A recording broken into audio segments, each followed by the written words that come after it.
আসসালামু আলাইকুম এভরিওয়ান, কি অবস্থা? সবাই কেমন আছেন? আশা করছি সবাই অনেক ভালো আছেন। আপনাদের দোয়া এবং আল্লাহর রহমতে আমি অনেক ভালো আছি। তো আবারও চলে আসলাম প্রতিদিনকার মতো নতুন একটা কেকের ভিডিও নিয়ে। তো আজকে দেখতেই পাচ্ছেন আমি কি কেকের ভিডিওটা নিয়ে হাজির হয়েছি। আজকে হচ্ছে আমি ডল কেক ডেকোরেশন করে দেখাবো। আমি কিন্তু মাঝে মধ্যেই ডল কেকের ভিডিও আপনাদের সঙ্গে শেয়ার করি। তো আজকে হচ্ছে ভ্যানিলা 2 পাউন্ড স্পঞ্জ ডল কেকের ডেকোরেশন করে দেখাবো আমি। এটা হচ্ছে আমার অনেকবারের রিপিট কেতার অর্ডার ছিল। আমি কিন্তু মাঝে মধ্যেই ডল কেকের ভিডিওগুলো দিয়ে থাকি। তো আমার পেজে হচ্ছে প্রচুর পরিমাণে ডল কেকের অর্ডার আসে। তো আমি সবসময় চেষ্টা করি নতুন নতুন ডল কেকের ভিডিওগুলো করে আপনাদের সঙ্গে শেয়ার করার। তো আজকে ভ্যানিলা কেকের আমি ডল কেক ডেকোরেশন করে দেখাচ্ছি। এর আগে হচ্ছে একটা রেড ভেলভেট ডল কেক আমি ডেকোরেশন করে দেখিয়েছিলাম আপনাদের। তো আমি ভ্যানিলা স্পঞ্জ ডল কেকটা আমি ভালো করে স্লাইস করে নিয়েছি। আর এটা হাইটে হচ্ছে 8 ইঞ্চি, আর 8 ইঞ্চি হাইটে আমি 4 ভাগে ভাগ করে নিলাম, মানে 4টা লেয়ার করে নিয়েছি কেকটাতে। এরপরে হচ্ছে স্টেপ বাই স্টেপ আমি ক্রিম দিয়ে ভালো করে কোট করে নিচ্ছি। এখানে একটা কথা আছে, এখানে আমি বেশি ক্রিম দিচ্ছি না, মানে কেকের মধ্যে অল্প অল্প করে ক্রিম দিচ্ছি। কারণ বেশি অতিরিক্ত ক্রিম দিলে কিন্তু অনেকেই কেকটা খেতে পছন্দ করে না। সবার কাছে কিন্তু অতিরিক্ত ক্রিম ভালো লাগে না। অনেকেই চায় যে হালকা ক্রিম দিয়া কেক খাবে। তো সেই অনুযায়ী আমি কাস্টমাইজড করে নিয়েছিলাম। তো ভিতরে হচ্ছে আমি বেশি ক্রিম দেই নাই। আপনারা চাইলে আরও বেশি ক্রিম দিতে পারেন, সেক্ষেত্রে আপনাদের কেকটা একটু বেশি হাইট হয়ে যাবে। আমি যেহেতু এখানে কম ক্রিম ইউজ করেছি কেকের লেয়ারে লেয়ারে, সেই জন্য হচ্ছে আমার কেকটা কিন্তু বেশি হাইট হয়নি। 9 ইঞ্চি হাইট হয়েছিল। 8 ইঞ্চি কেকটা ছিল, তো কেকের মধ্যে ক্রিম ইউজ করার পরে হচ্ছে 9 ইঞ্চি হয়েছিল।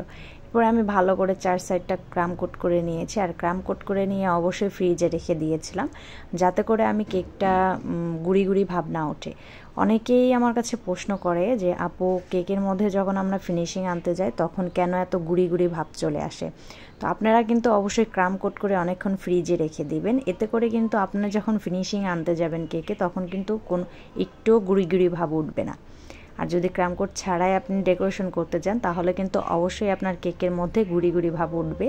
কারণ এই যে কেকের 4 সাইডে যে গুড়ি গুড়ি ভাব থাকে কেকের, মানে কেকের আলতু যে অংশগুলো থাকে, সেটা হচ্ছে ক্রিমের সঙ্গে উঠে আসে, যার কারণে হচ্ছে আপনার ফিনিশিংটা সুন্দর হয় না, দেখতেও ভালো লাগে না কেকটা। তো সেক্ষেত্রে অবশ্যই ক্রাম কোট করে ফ্রিজে রেখে দিবেন, মিনিমাম হলেও 5 মিনিট রেখে দিবেন। এতে করে আপনার কেকটা ভালো করে সেট হবে। দেন তারপরে হচ্ছে ডেকোরেশন করবেন, ভালো করে ফিনিশিং আনবেন।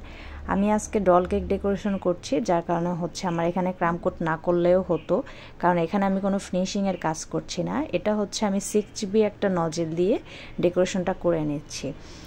হালকা পেঁয়াজ কালার বলতে পারেন, এইটা হচ্ছে পেঁয়াজ কালারের মতো ক্রিমটা। তো আমি নিচের দিকে হচ্ছে পেঁয়াজ কালার গাঢ়টা ইউজ করেছি। তো আস্তে আস্তে হালকা যত উপরে উঠছি তত কালারটা হালকা হচ্ছে।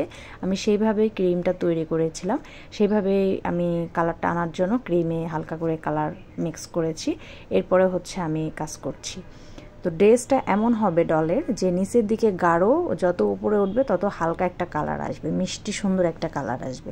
তো সেই কালার কম্বিনেশনে হচ্ছে আমি কেকটা করার চেষ্টা করেছি। তো আপনাদের কাছে কেমন লাগলো আজকের কেকের ড্রেসটা, ডল কেকটা, অবশ্যই কিন্তু আমাকে কমেন্ট বক্সে জানাবেন। এরপরও হচ্ছে আমি যারা যারা হচ্ছে বুঝতে পারছে না যে এটা আমি কোন নজেল দিয়ে কাজ করছি, তাদের উদ্দেশ্যে বলে দিচ্ছি। এটা হচ্ছে 6 জিবি যে নজেলটা থাকে, 6B নজেল দিয়ে আমি হচ্ছে কাজটা করছি। 6B নজেলের কাজ কিন্তু অনেক সুন্দর হয়। আমি যে ছোটো ছোটো কাপ কেক সেল করি, তো ওই কাপ কেকের মধ্যে হচ্ছে আমি সবসময় 6B নজেল দিয়ে ডেকোরেশন করে থাকি। এতে করে আমার কাপ কেকটা অনেক সুন্দর দেখায়। তো আমি এখানে ডলটা সেট করে নিয়েছি। তো ভুলবশত আমার ভিডিওটা স্কিপ হয়ে গিয়েছে, যার কারণে আমি ওই ডলটা বসানো আমি দেখাতে পারিনি। তো আমি প্রথমে হচ্ছে ডলটার উপরে আমি হালকা পিঙ্ক কালারের একটা ড্রেস পরিয়ে দিয়েছি। ওইটা হচ্ছে নজেলের সাহায্যে করি নাই, জাস্ট পাইপিং ব্যাগের মাথাটা একটু কেটে নিয়েছি। তো এরপরে হচ্ছে আমি চিকন করে ডলের ড্রেসের হাতা দিয়ে দিয়েছি। এরপরে বডির অংশটা আমি ফিল আপ করে নিয়েছি। দেন এরপরে হচ্ছে আমি কেকের মাঝখানে ডলটা বসিয়ে দিয়েছি। তো বসানোর পরে হচ্ছে আমি ভালো করে আবার 4 সাইডটা যে ফাঁকা অংশ থেকে যায় সেখানে 6B নজল দিয়ে কখনোই কাজ করতে পারবেন না, কারণ ওই অংশটা খুবই কম, ওইখানে 6B নজলটা আটবে না। যার কারণে হচ্ছে আমি পাইপিং ব্যাগের যে মাথাটা একটু ছিদ্র করে নিয়েছিলাম সেই পাইপিং ব্যাগ দিয়ে আমি রাউন্ড রাউন্ড করে দিয়ে দিচ্ছি, যাতে করে ওই জায়গাটা ফ্লাপ হয়ে যায়, দেখতেও সুন্দর দেখায়। তো আপনারা চাইলে এইভাবেই করবেন। তো আমি এখানে ডলের হাতে একটু চুড়ির মতো দিয়ে দিয়েছি ক্রিম দিয়ে। আর ডলটার ড্রেসটা কিন্তু মোটামুটি ভালো লেগেছে, কালার কম্বিনেশনটা আমি নিজে থেকেই করেছি, এখানে কাস্টমার আমাকে কোনো কালার ইউজ করতে বলেনি, তো আমার ইচ্ছা মতো আমি একটা কালার দিয়ে দিয়েছি। তো ফাইনাল লুকটা তো দেখতেই পাচ্ছেন। আজকের ডল কেকটা কেমন হয়েছে অবশ্যই কমেন্ট বক্সে কমেন্ট করে জানাবেন। আমার ডল কেক করতে এই জন্যই ভালো লাগে, কারণ ডল কেক হচ্ছে সবথেকে সহজ কাজ। তো ভালো থাকবেন, সুস্থ থাকবেন। আজকের ভিডিও এই পর্যন্ত। আল্লাহ হাফেজ।